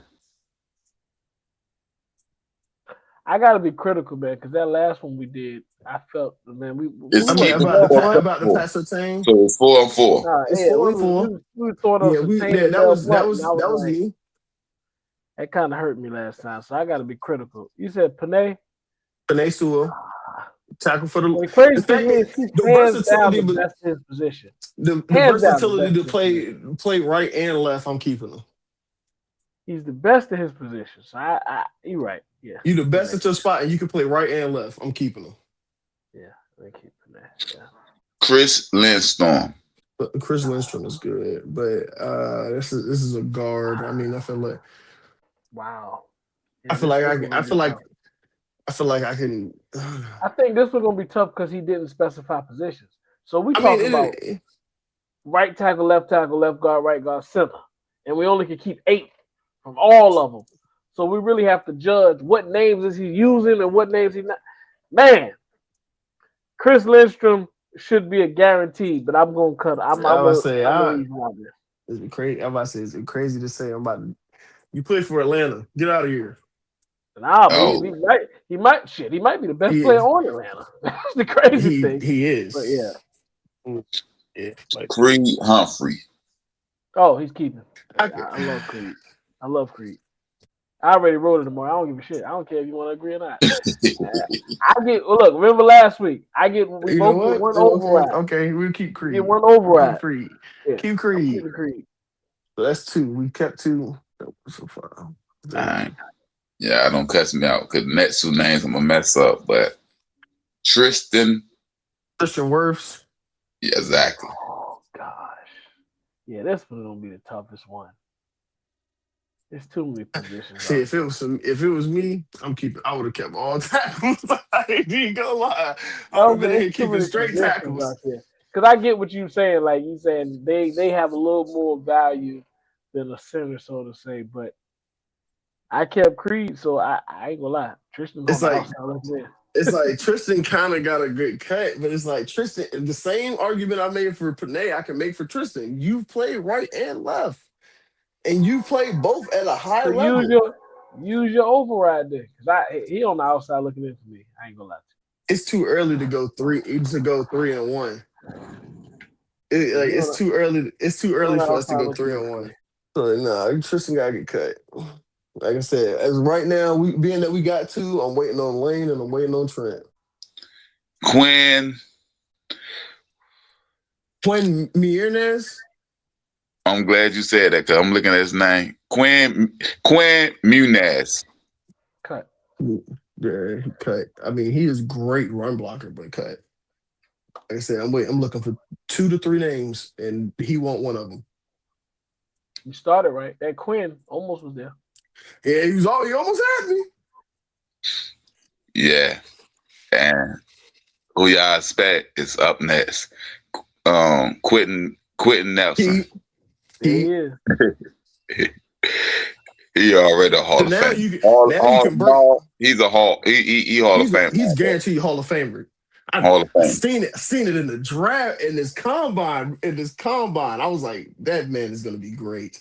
So how many y'all got left? We 1-1. We 1-1. Yeah, it's 3-3 right now. Yep. So he can break my heart on these last 2, and then I'm cutting somebody great, and I can take the fall. But actually, I'm not. It's KD. KD did this time. I ain't gonna lie. We're gonna end up regretting one of them. No, I love Creed. No, I'm good. I'm good right now. Hey, he got the rings. You got the rings right now. He's like, I got the resume. Who the last 2? All right. Going. I think he a rookie. Spencer Fanu. Cut. That's easy. Cut him. What was his last name? I feel good. We're not taking no rookies in this right now. Oh yeah, we good. It's crazy because the next one is a rookie also. Jesus. And I had broke his name down phonetically during the draft. You ain't going Joe or Will? His name wrong. He about to say Max Iheanacho. Nah, Francis. Francis Maui Noah. Oh yes, I'm taking them. Who that? That's the Jets. Yeah, no, that's the Giants. Giants, right? That's what I The meant. Giants Giants, right. tackle. That's yeah, Francis Maui Noah. Yeah, I'm taking him. Yeah, I'll take that. Man, but we messed up though. He ain't over Lindstrom or Tristan. I mean, yeah, you're right. Entirely. Amari said, but he the best I got available. Right, that's how this goes. We gotta trust your selection. Yeah, We yeah, never yeah, in our yeah. minds thought you would not pick Trent Williams. Why would you not put? It's like why would you not put Trent Williams or Lane Johnson in this category? But hey, Yeah, you didn't, so I had to. Hey, I got to take what I got. Nah. Hey, because you said him off real, even though I ain't have him on the list. And he's the number one. Like, See, the thing was, I was about to start rambling off names, and Chris Lindstrom was the fourth name, and then he was like, "You can't be saying that," and I was like, "All right," I left it alone Oh, because I Chris was definitely definitely going. He was like we he's the all. number four. I was about to say like we always do. If we could redo it, Chris definitely slides over. if you could redo it, who y'all for? I like my three. I'm about to say I can go with Craig Humphrey being in the top three, but like you said, I'm taking Chris Lindstrom over was it Francis Maui Noah? I'll take Quinn Meirnes over Francis Maui Noah. Tristan Wirfs, he gonna be over him too. I would have took him in a heartbeat. Like I said, the versatility to play both left and right tackle, that's something that not many Creed people has got a can do. nastiness to him, man. Him and Q. Quentin Nelson got it too. Quentin Nelson got it too. But it's that interior nastiness to him that, man. Let me pick those. Let me get those guys. But you really started it hot, and I put it this way: you articulated your names perfectly because you started hot, and that made us think we was only going up from here, and then you start going down. That's how that happened. I wouldn't. My thing was more of the two rookies at the back end. Wouldn't have guessed Oh that. man, All he right, started going IT. down. No, but yeah, he started hot, and then he kind of hit that. He brought us. He brought us. Down. He definitely brought us back to reality with it a little bit. I just wasn't. I And really wasn't expecting the two it rookies. probably was on purpose too. He intended us to make us look like we slept with regret. So yeah, he probably did it on purpose. It's okay. And other news with Mr. KD. Oh, Stop. It's the finals recap. What does this mean for hey, Wemby's legacy? I see y'all little post game. I mean, not little. Sorry, I see your post game 5 recap with the Knicks winning and everything. I ain't gonna lie. Sorry to the listeners, viewers, and my team. I was asleep. I couldn't make it. It's all right. They understand. Some people got it. Some people got lives, man. But like I said, it was to final. Well, like I was saying, in other news, Mr. KD, this is the finals recap. What's the meaning of this finals for Wemby's legacy, as well as Cat and Jalen Brunson's? Man, we all predicted a better finals than what we got as far as the extension of the games. I'm about to say, yeah. I'm about to say this was a still got great some good games. finals. Yeah, we still got some good games, but we thought it was going to drag out a little longer, play out a little longer. But when we talk about legacy connections, I don't think it really hurts Wemby connection. They're trying to hurt his legacy because he didn't shake their hands. I ain't gonna lie to you. Personally, I liked it actually. Like it showed in public and in front of everybody. I don't like what happened or took place, and this is why I feel that way. I think Wemby walked away from this final saying, "We dominated this series. We dominated, and y'all We just happened dominated to the come up series, short. Y'all but came we up short lost in each game. 4-1." So it's a hard pill to swallow, but it is the truth because the Spurs, for if we count minutes, the Spurs controlled this series for the majority of this series. But when it came to those clutch moments or dwindled down moments, the Knicks just performed better, and I think the experience played heavily into that. And they executed. The execution was better in that tail end. But out of 5 games, the Knicks were down double digits 5 times. That shows to the dominance of the Spurs. But they won 4 of those games. So I don't think it hurts the Wemby legacy because he's still young. and it's uphill from here, so to say, if we just project it. But it definitely solidifies the Knicks. It definitely solidifies Jalen Brunson, Cat, all of those guys because of not just the finals, but this whole playoff run was. The Knicks won 15 of their last 16 games. They had the biggest point differential of a playoff run ever. It was just dominant. And it ended up translating all the way through the finals when nobody expected it to. We thought they just ran through the East because the East was lackluster. They went to the finals and did it again in like we said in those execution moments. So it solidifies Jalen Brunson. It puts him in that argument that people want to put him in as the greatest nigga ever. I don't believe he is, but that's another argument for another day. But then the guys like OG Anunoby, Cat, Jose Alvarado, Josh Hart, true team performance and team production. The Knicks beat the Spurs, not Jalen Brunson, not no specific one player. The Knicks beat the Spurs, coaching staff included, with the adjustments that they made. But I don't think this young Spurs team was hurt by that because they're young. They expect to have another shot at this thing. Dylan Harper had a tremendous finals performance. His coach limited him minutes wise and circumstance wise, but he performed, especially in Game 5. Even with them losing, he had a great day on that game. Stephon Castle was tremendous, man. I expect lulls for the young players, but he never looked at if the moment was too big for him. Now, De'Aaron Fox, we could talk about. Him being the veteran on that team, he had some moments that we won't just pass off or look past. Yeah, he's the name that if you want to bring somebody up, you bring him up. But I think we got a good finals. We got a good finals, especially with all the comebacks and tooth and nail games we saw. Of course, any viewer wish it would have went past 5. Gentlemen sweep in the finals is kind of lackluster, but we got competitive games, and then they capitalized on the opportunity to get over these young guys in this on this big stage. And I'm looking forward to the parade. I know one thing: you better call the Coast Guard in, National Guard, SWAT team, every police force Avengers. you got, the Avengers, Power Rangers, Justice League. You better bring everybody in town for that parade because they're gonna flip the city on its head for sure. You better have everything in line. They need to be going through routine right now to practice how to handle the commotion. But yeah, we got a solid finals from it, even if it was 5 games. Performance wise, we got something from it, and intriguingly, we got good games from it and good performances. And yeah, now of course like I said, we would have wanted it to go longer as far as more games, but we are where we are. Knicks are the NBA champions 2026, and the league is okay with that. And with that being the closing sentiment to the season, stepping into the NBA offseason, Thiago Splitter is expected to be the next coach of the Chicago Bulls. You got any insight on that?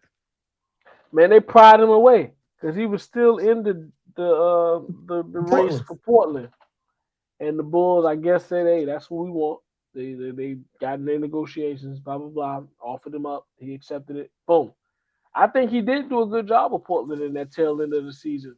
How they picked Getting them up to steam and made I it to mean, the they playoffs. ended up being a playoff Yeah. team. So So I'm not against Tiago with that job. Another foreign head coach that we're seeing get an opportunity. But what it does is it opens up that Portland job for mhm. who we see going there. But yeah, I Doc think Mike Rivers. Minori is entertained. I think the Minnesota assistant coach is getting some looks right now in those few openings we have. But hey, if that's where they want to go with the Bulls' direction, because I don't think they're in no position to go get a quarterback. I mean, sorry, go get a coach. Go get a coach that's going to change the culture and win next year. I think they're looking at the developmental process of it, and he was able to really touch on some of these young guys and get them to play bigger than what you expect Yeah, because for he Chicago definitely next was year. able to boost Scoot Henderson's scoring output when he was there. Right.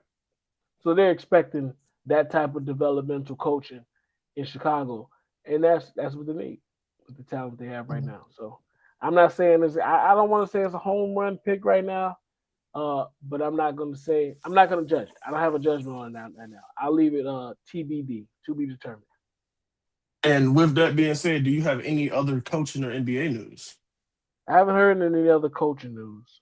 Like I said, I did speak of Mike Nori being a hot name right now. Somebody, I think it's a couple teams trying to pry him away from Minnesota. But as in NBA news, we do have the Giannis talks that's been fluctuating right now because Milwaukee says they want this Giannis situation settled prior to the draft. So it built up some steam. I know the one team that they've really been enticing offers from, which is the Miami Heat. They said they haven't really liked the offer that they've been receiving from them. So Another team yeah, I they've say, been deep dialogue with, so to say, from the reports is Boston. And they were headed the right way, but I believe somewhere they nipped where Boston had some hesitancy to let go of Jaylen Brown. I was just about to ask, does this include Jaylen Brown? Oh, it would have to. It would have to include Jaylen Brown. And I don't think Boston is totally in line with giving up Jaylen Brown for Giannis. So I think that little dialogue has slowed down. So it looked as if we saw where Giannis was going, but now it's dimmed down. As it once did before. Well, I would say I don't that's believe like it he'll be was in before. Milwaukee at the top of the season, but maybe it'll drag out post draft. Maybe. All right. So we're gonna get to our grade 8 debate. This is our best father and son duo. That don't mean they had to wrestle together or whatever, but it's more of a lineage thing. The best father and son duo in wrestling history. And there's one caveat, and I might be the person that's going to speak about it, but I ain't going to say it now. But the one caveat is the wrestlers. I don't know if they want to do promoters, if they want to do managers, or however you want to do it. It's the grade 8 debate. We talk about lineage, the father and son, the best 8 wrestlers. I want to throw mine out there now, but I'm gonna wait till I make my pick when I need to because I don't want to expose. Don't worry, because you coming in third, Mr. Amari first. Wait a minute. Wait a minute. It said that's cool because you're going third. Mr. KB first, I'm second, and Mr. Amari third. Oh, I'm about to say I can take second, but you're not about to put me third back to back. How I just go first and then now I'm third? Because I rotate. So if you go first, you go third. So basically, I just move it. Why did you do? I ain't gonna lie. This first spot a little.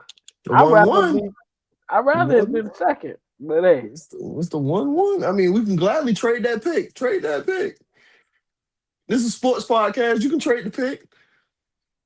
Who would be second if I traded? Who I'm trading with? Who's second right now? I see. Nah, I ain't giving them back to back. Yeah, that's it, bro. I ain't giving them back to back. Yeah, some names. That's crazy. The first and the thing is, it ain't no clear cut one. The first pick shouldn't be like this. But I'm gonna throw my wild card out there right now. Matter of fact, no, I'm not. I gotta save it. I'm going Randy. Randy and Bob. Alrighty. It's crazy. I was looking at that name as soon as you said something about it. Like, as soon as you said something about your pick, getting it out the way, I was like, oh, Randy and Bob. I'm gonna see how the fellas feel about this one because this is what I'm about to speak about with the caveat. But as I was about to explain it, I realized they both are wrestlers because they both wrestled. So I'm going with the legendary Vincent Kennedy McMahon and Shane Mack. I had that one. Not no first pick, but I had that one. Okay. Yeah. I was gonna go all 3 with Vincent Senior. I was gonna go all 3, but trying to be nice here. Well, I'm glad that you didn't do it because I definitely did. Can I get Dustin Cody and Dustin Rhodes? Yeah, yes, you can. And since I'm going back, I want Rey and Dominic Mysterio. Okay.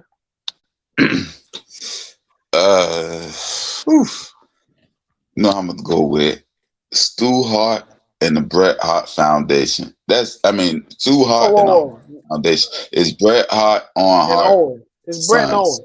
That's it. You said what? It's Brett and Owen. Don't do the whole foundation. No, I'm saying that's his sons, Bret and Owen. That's Right. all. That's all. But That's the all. foundation, that was Jim too. Jim was in the. That's all. I think he's like his son-in-law or something like that. I might have to use him later. That's what I was trying to say. Yeah. It's on you, right? Oh no, you went back to back. Okay, so it's on me. I'm going right here. You said father son. I think that was very sexist. I'm going Ric Flair, Charlotte Flair. Early. Flag on the play. Flag. Ain't no on the flag. play. No, you said father. And son. Father and So son. daughters don't count. So what you telling me is daughters don't count? No, he said father and son. Why does daughters not count? Can I help you out? Because his father and son in the Ric episode is Flair, called Father's Ric Day. Flair's son is definitely a wrestler. Yeah. I'm not doing David. Look. You better take Why does David, Charlotte don't count? because it's crazy. Fathers and She's a sons. woman. It's because she's a woman. We was doing this whole Father's Day segment. Fathers have daughters too now. Come on now. Yeah, they do. But we I got talking two daughters. I got two daughters. Yeah. Don't worry about it. We're gonna make sure we take care of the female. We got the females too later. We can't make no It's sense. the fathers and sons. It's the fathers and sons. I'm telling you. You bring your daughter to the father son brunch. You make sure she got a haircut. Low. She look like was it Ellen DeGeneres? see, gonna get a I'm scalp. going.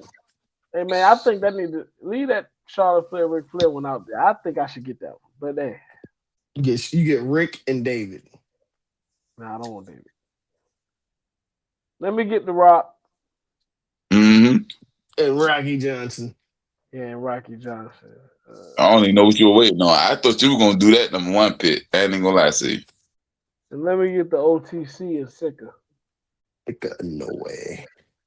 All right. I'm going IRS and Bray Wyatt. And he also had the son, Bo, what's his name? Bo Dallas? Bo Dallas, yeah. Yep. That's Say that man's name. Mike Rotunda. Mike. I don't even know if Mike Rotunda is his real name, but that was one of his. It's Wyndham Rotunda. I met him as IRS. That's how I met him, 1991. Yeah, that's how I met him with the suit and tie. That's what I know him I ain't as. gonna lie to you. I can keep biting my tongue. I'm mad you ain't let me get Charlotte in the I ain't gonna. Nah, man. Fathers and sons. I don't know what's so hard to believe about it.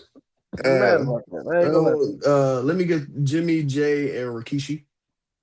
Hold up, he getting all of them? That's his father and son. All right, so I got one left. Those are twins. I got one still left. And what's it? Fritz, Kevin, and Mike Von Erich. You tried to go back. I really wanted stuff that I knew y'all wasn't gonna have. I figured the only person that would have that is IT because he was there. Yeah, that was a good one. I'm going with the Chavos, Senior and Junior. Chavo. Who? Oh, Chavo Senior and Junior.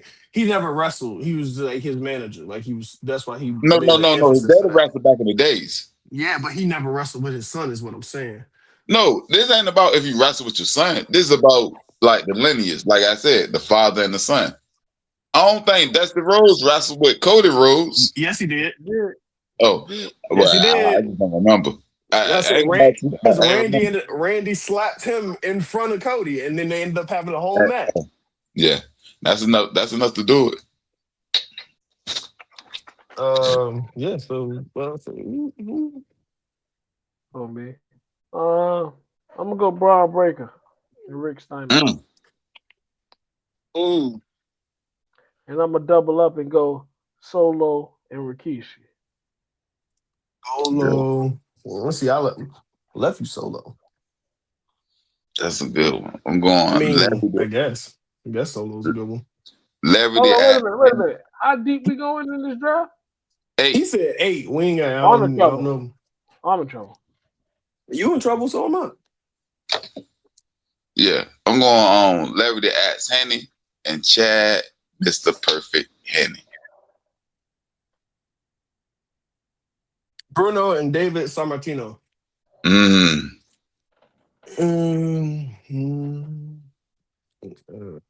Let's see, I already got Ray and Dominic. Dang, can't even think of another father and son. It's a lot. This wrestling. This third, fourth, fifth, sixth, seventh Nah, but generation. you're not letting us do daughters. Sons. I don't know why you keep talking about the daughters. And nothing wrong with the daughters, but this is not the sons. And the thing is, you can stack upon it. Like, so say like if you got the father, you can do the grandfather. It's a lot of ways to play this. You can do the grandfather and the father and the son. Like you got a lot of ways to play this. What about father-in-law? Nah. No.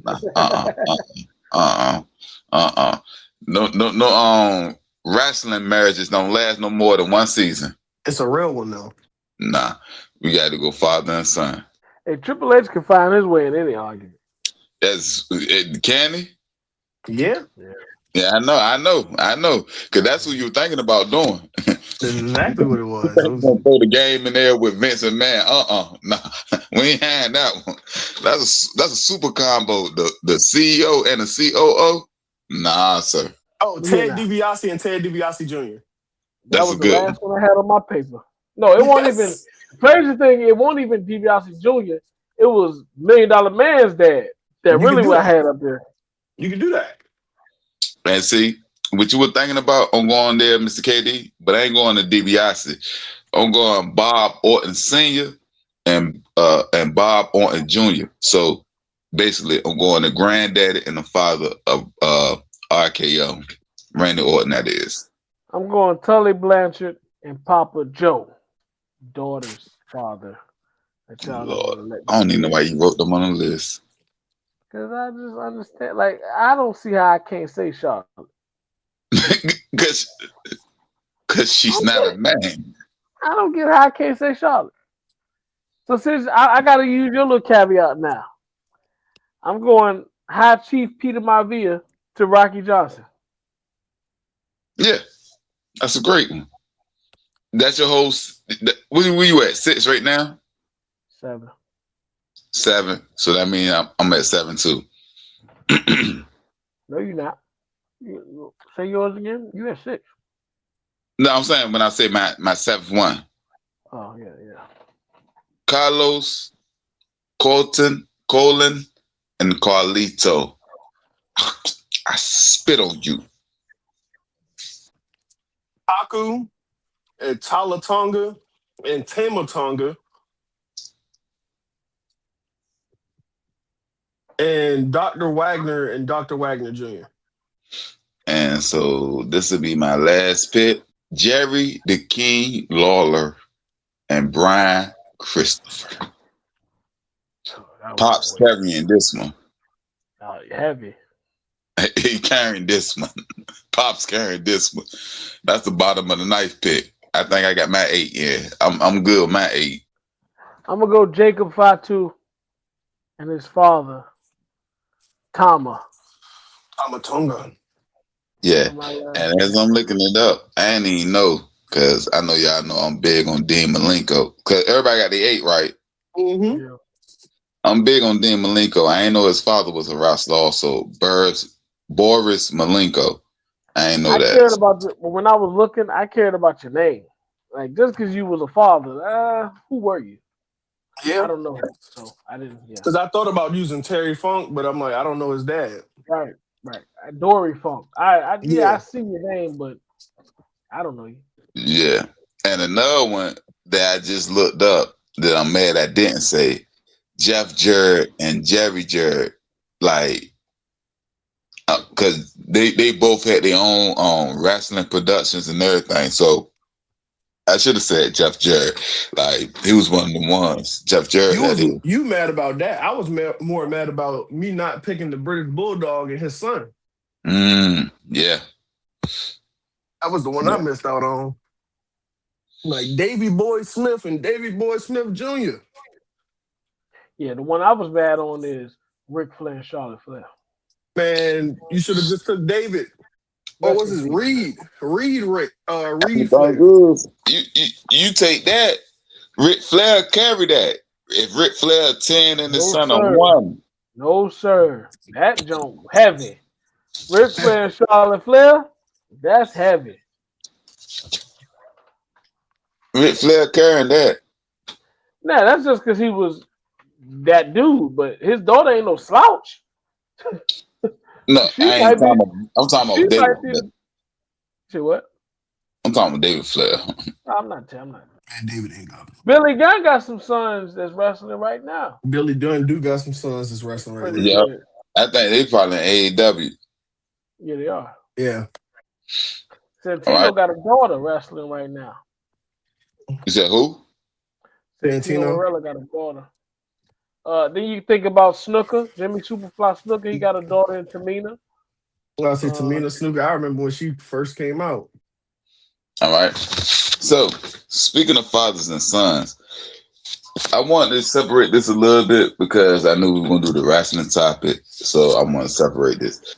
This is basically, now we're just looking at the sons. So, this is our versus segment, and we're going to get into like, so daughters don't matter? Is that what you're trying to get at this episode? No. It's Father's Day, so it's kind of we all on the same So panel. I'm You trying to get us Father's canceled Day right means now. daughters don't matter. That's all I'm trying to understand. No. I think most sons would be fathers, but I don't know if any daughters would be a father. I'm just saying. The motif is Father's Day. I don't think. I ain't never met a father. We're praising You the said father. what? We're acknowledging the father, not the eventually will be father. So, with that being said, we will basically rank our top sons of sports currently, the ones that's playing right now, all time. But they got to be from their father also had to play sports also. So, son pedigree. I'm gonna start with you, Mr. KD. Steph Curry. Steph Curry. Yeah, just give me your list and yeah. Oh, you want the whole list? Oh, okay. It wasn't Steph Curry. Well, I just went there. Steph Curry, Pat Mahomes, Jalen Brunson, Vladimir Guerrero Jr., which might be number 1. Vladdy. Christian McCaffrey. Okay. Domantas Sabonis. His daddy is a Hall of Famer. His daddy is a Hall of Famer. And I went Cam Boozer last, just to give a little youth to it. All right. I'm glad that you touched on practically everything because I kept mine in football. I'm gonna hit you with a shocker right here. Joe Burrow, J.C. Horn. Yeah. Oh, his dad got drafted, 8th round pick to Green Bay. Yeah, I didn't even know that. How many games he played? Don't matter. He was in the NFL. Don't matter. He was in the NFL. Drafted at that. Hey, look, Calderon, what's his name? Jose Calderon. Yeah, he was like, I'm gonna tell my children I dropped 40 in the finals. Oh, that's Jose Alvarez. That's Jose. Jose. Yeah, he was like, I dropped 40 in the finals. Yeah, as long as you there, don't worry about what. Go ahead, Mr. Mahara. But yeah, like I said, Joe Burrow, J.C. Horn, the Bosa twins. Oh, I said Bosa twins, Bosa brothers, not twins. Since you took Christian McCaffrey, I'm gonna take Luke McCaffrey. Joey Porter Jr. That's a good one. Orlando Brown Jr. Antoine Winfield Jr. This is starting to get repetitive at this point. I mean, keep going. I got Terrence Metcalf and DK Metcalf, Dante Samuel and Asante Samuel Jr., Deion Sanders and Shador, and Shiloh. Shiloh made it. Shiloh ain't playing. Shiloh made it. Marvin Harrison and Marvin Harrison Jr. and PS2. I'm pretty sure I said him already, but just spin back. I ain't said him. Oh yeah, Patrick Surtain.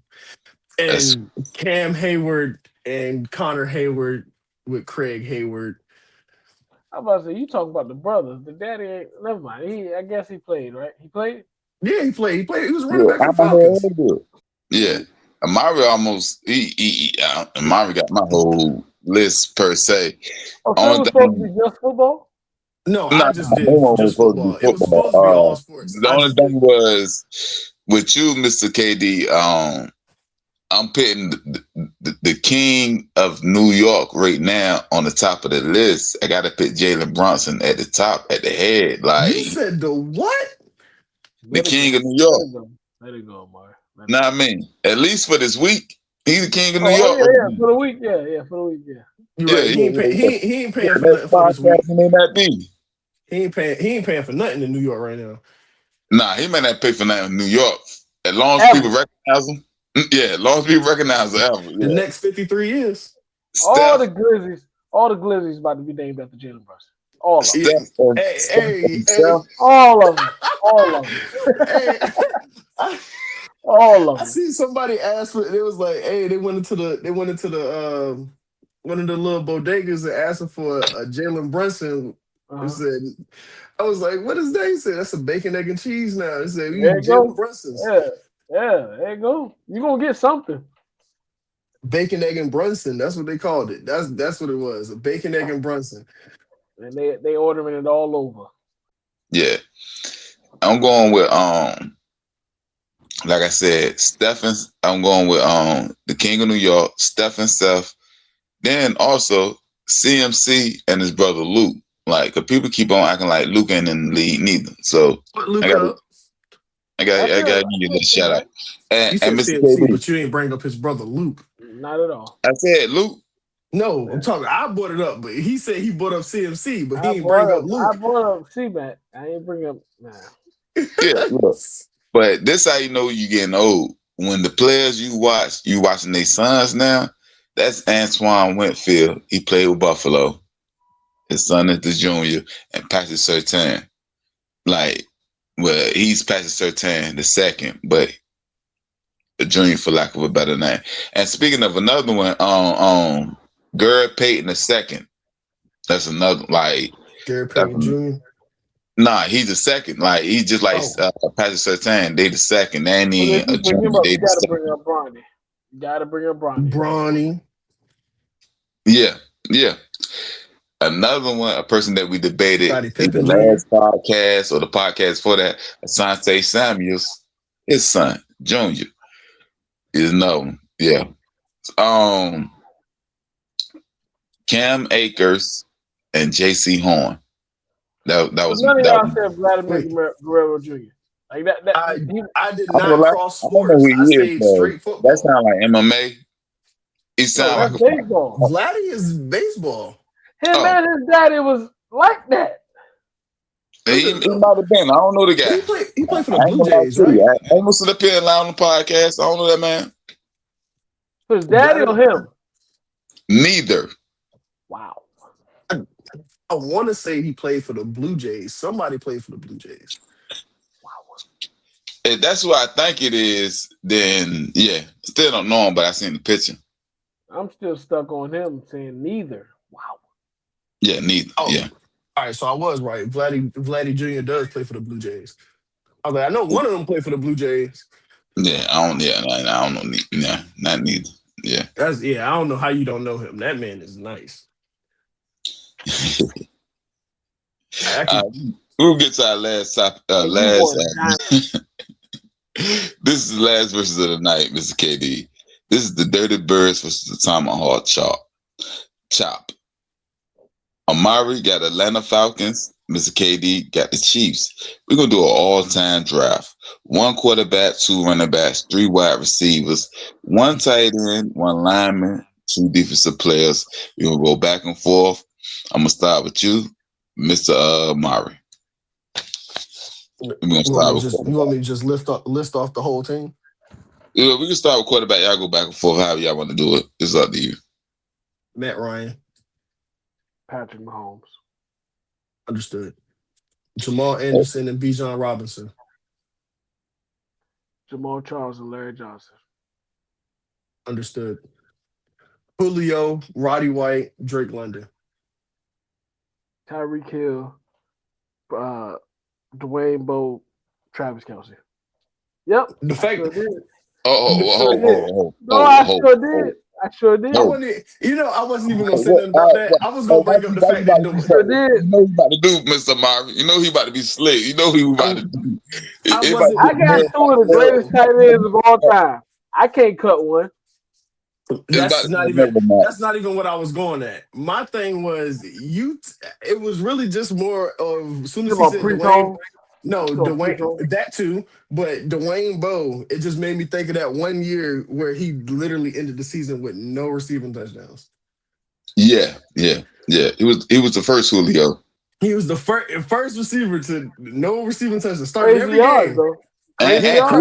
Crazy yards. No receiving touchdowns that year. And I was like, that was the first thing that came to my head. Like, there's no way. No, but the Chiefs ain't got too many receivers. That's why I got to lean on one of my. That's why when you said Travis Kelce, I ain't say too much because they ain't really much. Thank you. Thank you. Ain't really much that you could do. Well, since I'm pretty sure you about to take my tight end, I'm still gonna say him. Tony G, and then my backup would be Austin Hooper. Oh yeah, I'm going Tony G. And this is where he laid his eggs. And see, that's what he tried to teach you, Mr. Murray. He picked Kelce there so he could get Tony G and Kelce. He think he's slick. I mean, I got to get him. They're the top leading receivers in the franchise history. That's all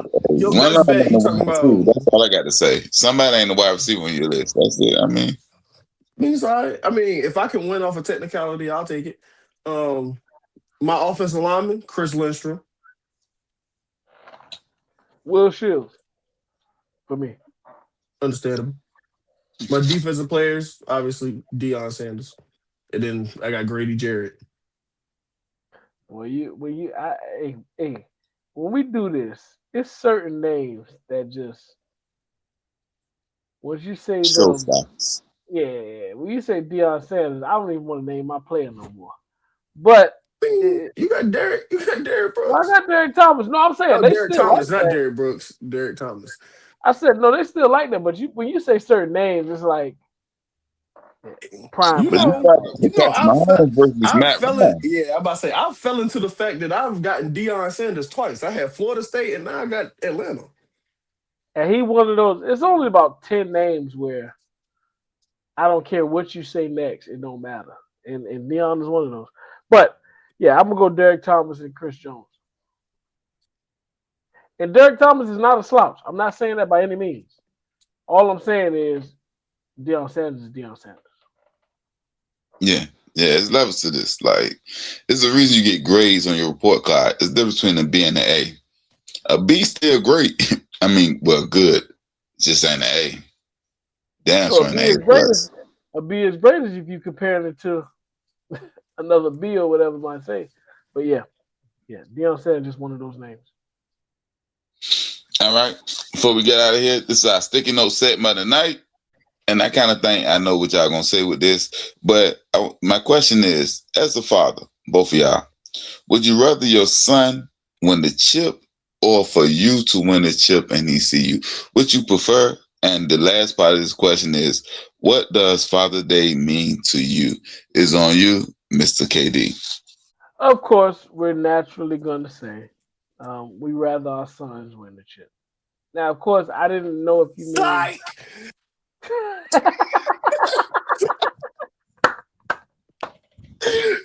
You might not see me holding this trophy.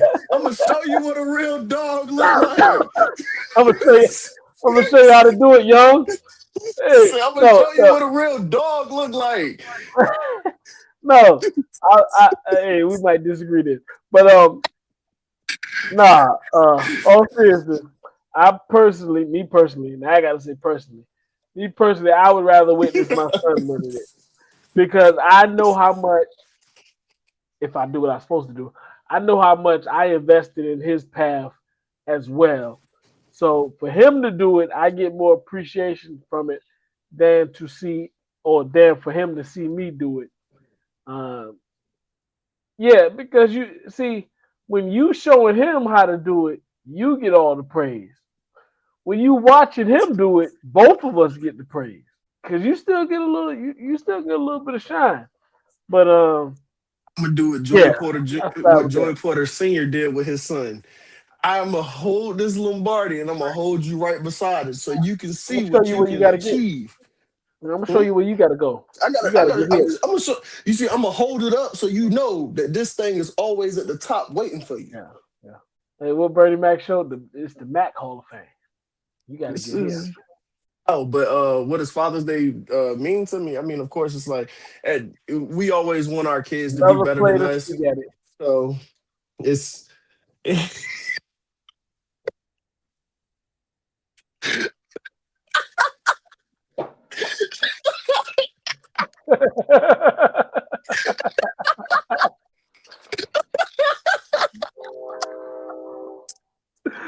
Hey, we gotta close this out, man. I'm going yo. too far. I'm going too far.